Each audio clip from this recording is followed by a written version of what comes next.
Bonjour. Est-ce que tu t'es déjà demandé, est-ce que Dieu m'aime? Est-ce qu'il sait que j'existe? La réponse est oui. Et je vais vous le démontrer à travers le développement, à travers les paroles bibliques. Dieu t'aime à un point que tu n'imagines même pas. Tu n'as pas de prix à ses yeux. Il est prêt à tout pour te sauver. Prêt à tout pour te montrer à quel point il t'aime. Commençons par des choses terre à terre. Regardez la planète dans laquelle on vit. Regardez toutes les merveilles qui existent. Avant même d'aller plus loin, regardez vous-même.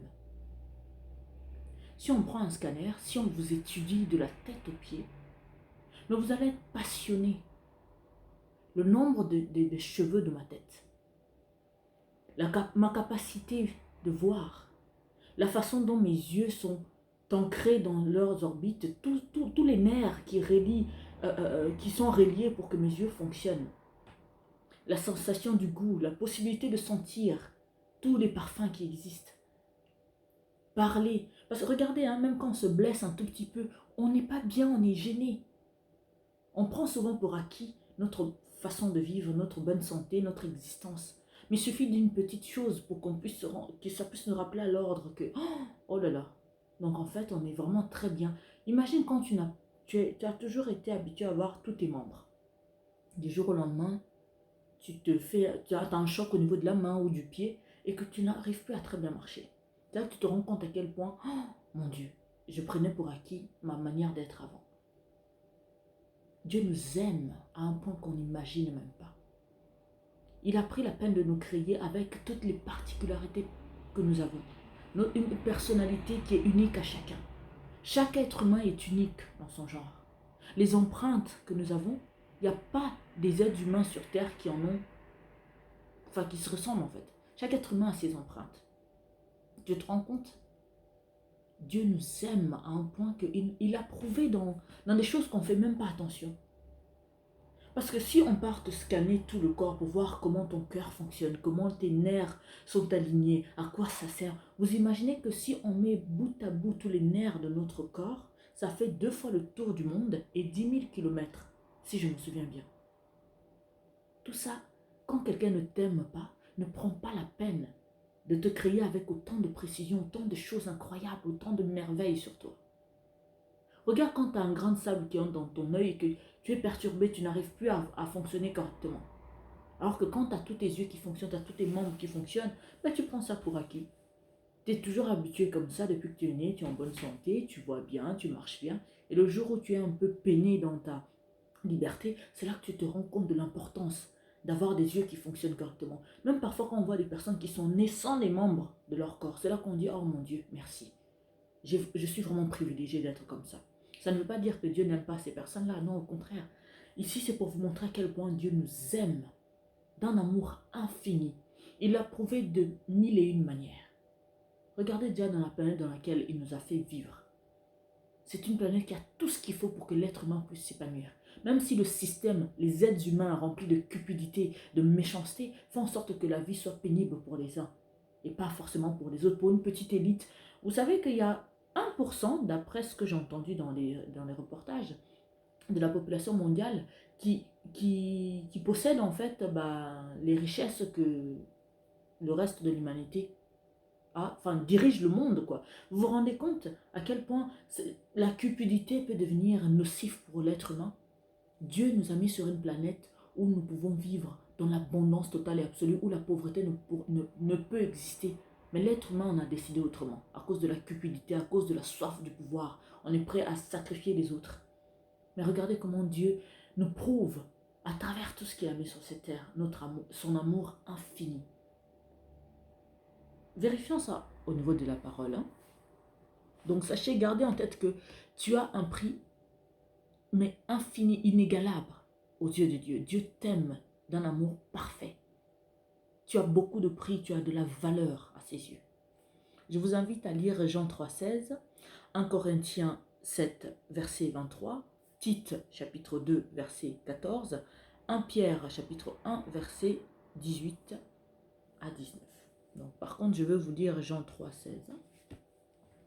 C'est un verset en plus que beaucoup de chrétiens connaissent, mais on ne se rend pas compte de la puissance de cette parole, de sa profondeur, qui me dit, car Dieu a tant aimé le monde qu'il a donné son Fils unique, afin que quiconque croit en lui ne périsse point, mais qu'il ait la vie éternelle.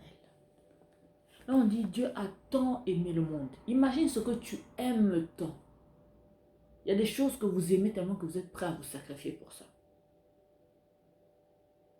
Et en plus, on dit que Dieu a donné son Fils. Attends, je vais relire. Hein. Car Dieu a tant aimé le monde qu'il a donné son Fils unique, afin que quiconque croit. Donc, il a donné son Fils unique. Vous imaginez des parents qui n'ont pas d'enfants et qu'ils ont enfin réussi à en avoir un. Et que ces parents-là sacrifient leur unique enfant pour que tous les autres enfants du monde qui ne connaissent pas, qui ne connaissent même pas leur existence et qui ne se rendent même pas compte de leur sacrifice, que ces enfants-là soient sauvés. Vous imaginez? Tu imagines ton enfant en toi. Imagine seulement un voisin que tu ne connais pas, que tu n'as jamais vu. Il sacrifie son fils unique qu'il aime de tout son cœur pour que tu sois sauvé. Est-ce que tu te rends compte à quel point ce voisin-là t'aime énormément, au point où il donne ce qu'il a de plus précieux? Es-tu prêt à sacrifier ton enfant pour que tous les enfants du monde puissent être sauvés? Je suis sûr que tu vas dire, justement, c'est mon enfant, donc les autres, débrouillez-vous. Mais Dieu a montré encore à quel point il nous aime infiniment. Et il n'a pas pris n'importe quel enfant, il a pris Jésus-Christ pour venir nous sauver, nous. Donc, il n'a pas pris un ange pour venir mourir pour nous. Il n'a pas pris tout ce qui constitue son royaume. Mais il a pris son Fils unique, le précieux des précieux, pour nous. Mais tu ne sacrifies pas, tu ne payes pas un prix cher pour quelque chose que tu n'aimes pas, pour quelque chose que tu ne considères pas. Pour donner ce genre de sacrifice, sacrifier Jésus, tu dois aimer encore plus l'autre que tu dis. Parce que Jésus, c'est la rançon qui a été donnée pour que nous puissions être sauvés. Donc voyez à quel point Dieu nous aime infiniment. Tu vois à quel point Dieu t'aime de toutes ses forces. Toi qui te demandes, est-ce que Dieu même me connaît? Est-ce qu'il connaît mon existence? Même si tu n'es pas croyant. Toi croyant qui te pose aussi la question, sachez que Dieu vous aime d'un amour infini. Il a fait le pari, hein. Vous savez, quand il a envoyé Jésus sur terre, c'était avec un corps d'homme. Donc il avait toutes les chances de ne pas réussir. Donc c'était 50-50, on va dire. Il y avait la possibilité que ça marche, tout comme il y avait la possibilité que ça ne marche pas. Mais il a fait ce pari-là. Il a dit, je te sacrifie. Je mise sur toi. Tu vas sauver l'humanité. Vous imaginez si Jésus-Christ n'avait pas réussi? Où on allait en être aujourd'hui? Parce que Dieu a parié donc son trésor le plus précieux, ce qu'il avait de plus cher. Parce que après Jésus-Christ, il n'y avait rien d'autre de plus cher qui égalait Jésus. Il nous aime tellement. Il nous a mis sur le même pied d'égalité que Jésus. Il nous aime tellement qu'il a fait le pari de perdre à la fois Jésus et nous. Alors ne te pose plus la question. Dieu t'aime plus que tout. Il t'aime énormément. Il est prêt à sacrifier encore et encore Jésus s'il le fallait. Parce qu'il nous aime d'un amour infini. Il nous l'a prouvé. Regardez la planète dans laquelle on vit. Regarde ta santé. Quelqu'un d'autre va me dire, oui, mais moi je suis malade, etc. Mais déjà, ton existence, tu existes parce qu'il est Dieu, parce qu'il t'aime. Oh, vous allez me dire, oui, pourquoi il n'y a pas la paix dans le monde? Mais excusez-moi, mais qui fait les guerres? C'est Dieu. Qui crée des armes pour détruire les autres? C'est qui les prédateurs qu'à chaque fois qu'ils convoitent quelque chose, ils partent faire des guerres dans d'autres pays pour obtenir de gré ou de force ce qu'ils convoitent? Ce n'est pas Dieu, c'est les hommes. Alors, on ne peut que nous blâmer nous-mêmes, pas Dieu. Dieu nous a mis dans une planète où on vit, on devait vivre dans l'abondance, vivre dans l'amour, dans le respect de l'autre. Mais nous-mêmes, on a décidé que, non, mon voisin a ce que je convoite, donc je vais aller le prendre de gré ou de force. Et après, on se plaint que non, pourquoi il n'y a pas, si Dieu existe, pourquoi il n'y a pas la paix dans le monde? Ah oui, mais celui qui fait la guerre, c'est pas Dieu, c'est toi, c'est moi, c'est nous les hommes, c'est nous les êtres humains qui sommes responsables de ce qui se passe. Parce que si aujourd'hui, tous les êtres humains de la planète se levaient et disaient qu'on ne veut plus de guerre, on ne veut plus les inégalités qu'il y a, qu'on exigeait à ceux qui nous gouvernent de pouvoir gouverner avec équité, avec respect de l'humanité, il n'y aurait pas ce problème-là. Parce qu'on est trop nombreux pour que les petites élites là, puissent nous marcher sur le nez. Mais qu'est-ce qu'on fait derrière? Mais ne nous éloignons pas du message plus important que je ramène à travers cette vidéo, que Dieu t'aime d'un amour infini, d'un amour parfait, qu'il a sacrifié ce qu'il avait de plus précieux. Mais de vous à moi, est-ce qu'on est prêt à payer un prix, donc donner tout l'argent, on va dire tout ce que nous possédons de précieux pour quelque chose qu'on ne considère pas? Non, c'est impossible. On paye le prix cher que pour quelque chose qu'on estime que ça en vaut la peine, qui a plus de valeur dans notre vie.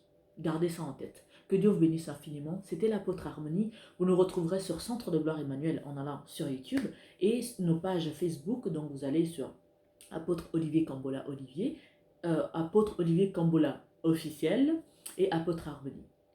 Je vous embrasse très fort. Passez une excellente journée. Que Dieu vous bénisse infiniment. Ciao.